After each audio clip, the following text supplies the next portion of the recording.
We now enter a Krusty the Clown-centered episode with Like Father, Like Clown, first broadcasted on October 24th, 1991, written by J. Kogen and Wolodarsky, and directed by Jeffrey Lynch, with Brad Bird instead of and. It says with.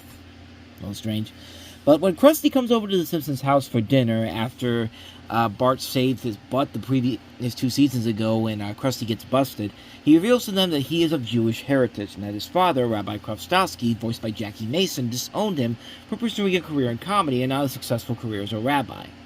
Krusty starts to fall apart, and Bart and Lisa decide to contact the rabbi and convince him to forgive Krusty. The rabbi at first refuses to see Krusty, but Bart convinces him to do so, and the two reunite. And up until this point, Krusty's religion had not been put out in the original concept of the character, so Kogen and Wolodarsky decided to parody the 1927 film The Jazz Singer and establish that Krusty is Jewish. The episode was carefully researched, and 2 rabbis, Lava Meyer and Harold R. Showies, I think I'm pronouncing that right, were credited as special technical consultants. Comedian Jackie Mason, who had been once an ordained rabbi, provided the voice of Rabbi Wolodarsky. The rabbi later became an infrequent recurring character voiced by Dan Castellaneta, although Mason would return to the character in several later episodes of the show.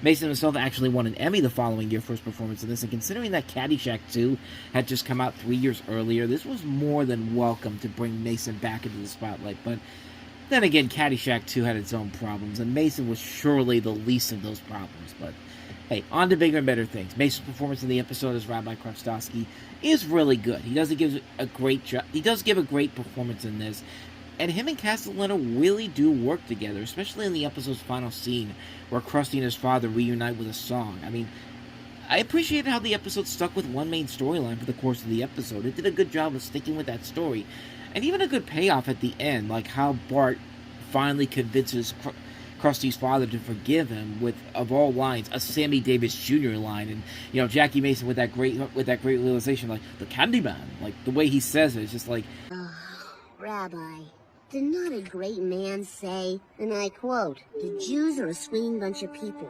I mean, I've heard of persecution, but what they went through is ridiculous. But the great thing is, after thousands of years of waiting and holding on and fighting, they finally made it."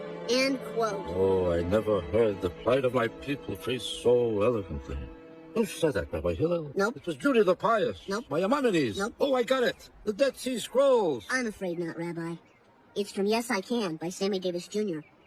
An entertainer, like your son. The Candyman? If a performer could think that way, maybe I'm completely upside down on this whole problem. Oh, all the years of joy that I've lost. Why? Because of my stubborn ways. it's just really good stuff, man. I mean, not much more to say about this episode, but a lot of it really does work. It gives us some interesting and very good character development of Krusty the Clown, and it is a very funny parody of The Jazz Singer. Jackie Mason works really well as Krusty's father, the animation is still great, the story is great, the comedy is still top-notch. It's another winner in the books for The Simpsons with this episode.